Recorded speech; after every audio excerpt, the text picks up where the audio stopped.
Before applying pesticide, first read the entire label. Before mixing, test your sprayer and tank with water. Repair any leaks before mixing the pesticide in the tank. Even when using water, be sure to wear protective gear, such as waterproof gloves, long pants, long-sleeve shirt, and waterproof boots, because pesticide residues may persist in the tubing and nozzles of your equipment. Before you decide how much pesticide to mix, calibrate your sprayer for output and speed, and calculate your dilution based on your calibration and recommended quantity per acre or per 1,000 square feet listed on the label. Regardless of the kind of sprayer you use, the goal in applying pesticides is to distribute them as evenly as possible over the desired area. It is important to calibrate equipment at every use. Unused equipment can be dirty and may not function the same way it did the previous time. Don't just take the word of the manual. Often the actual output rates may be quite different than those that the manual says they are. Check each nozzle to make sure the output is the same on each nozzle, no more than 10% variance, that none of the nozzles are clogged, and that they are appropriately angled. If you are using a sprayer with multiple nozzles, make sure that all the nozzles are the same fan angle and output rating, and that they are reoriented properly. The angle should be slightly diagonal so the spray overlaps by 30% on the ground, but the droplets do not collide with each other. If any nozzle is clogged, remove it and clean it with a toothbrush, not with your mouth or with any metal instrument. To calibrate your sprayer, you need a long measuring tape, a calculator, a stopwatch, flags or some kind of marker, a measuring cup of some kind, as well as waterproof gloves and boots, long pants, and a long-sleeve shirt. To test a boom sprayer, mark out a 100-foot course on similar terrain to which you will be spraying. Time your passage over that course at as even a speed as you can maintain. Test your speed a few times to ensure that you are able to travel at a regular speed without speeding up or slowing down too much. If you speed up too much, you will be applying too little pesticide and it will not be effective. If you slow down too much, you will apply too much pesticide, which can damage your crop. When you have measured your time, you can figure your speed by the following equation. 6,000 divided by the time to travel 100 feet times 88 will equal miles per hour. Next, measure the width between the nozzles on your sprayer in inches. Measure the distance between all the nozzles. If they are not the same, adjust them to ensure an even spray pattern. Next, turn on your sprayer and measure the amount of gallons captured in 1 minute. Then you can calculate the gallons per acre using this equation.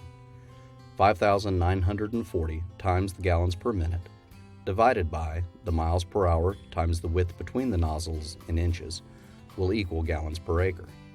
Calibrating an air blast sprayer is similar to calibrating a boom sprayer. First, you measure your speed in miles per hour by timing travel over a 100-foot course. Then measure the output from each nozzle. The difference between a boom sprayer and an air blast sprayer is that you need to calculate your output and your width of coverage as a whole. This means you must measure the output of each nozzle and add all the outputs together for a total sprayer output.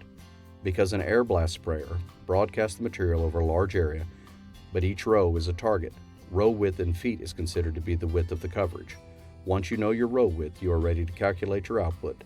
You can do this by using this equation. 594 times gallons per minute divided by the miles per hour times the width between the nozzles in feet will equal gallons per acre. With a handheld backpack sprayer, the calculation is a bit simpler. Use your tape measure to mark off a square that is 18 1/2 feet on all sides. Then use a stopwatch to time how long it takes to spray the 18 1/2 by 18 1/2 foot area as evenly as possible. Then, maintaining an even pressure as possible with the pump, capture the output from the sprayer for the same amount of time. Measure the output in ounces. The reason behind the 18 1/2 foot square is that it is exactly 1/128th of an acre, just as 1 ounce is 1/128th of a gallon. So when you measure how many ounces were sprayed in the time it took to cover the square, you have measured the number of gallons per acre.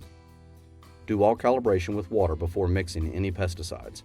Make sure to wear all the personal protective equipment listed on the label while mixing. There are many kinds of sprayers, ranging from backpack sprayers with handheld wands to ATV-powered boom sprayers to tractor-pulled air blast sprayers.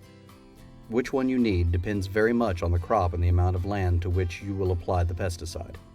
A backpack sprayer is very useful for small plantings, but anything larger than an acre will be very time-consuming to spray with such a small instrument. An ATV-mounted boom can be excellent for many sizes of plantings, but would not be able to effectively apply a fungicide or insecticide to apple trees. For this, you would need a tractor-pulled air blast sprayer. If you choose a backpack sprayer, you should install a pressure gauge or pressure regulator, because the pressure determines how much liquid is being sprayed, and on a backpack sprayer, pressure is lost very quickly after you begin to spray.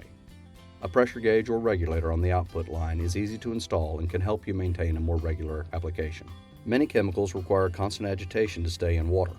However, most small-scale sprayers do not have a means of agitating the water in the tank. The label of the pesticides will have a notice if the product requires agitations. If you have a sprayer that does not have a means of agitation and you have a choice between a pesticide that does require agitation and one that does not, choose the one that does not.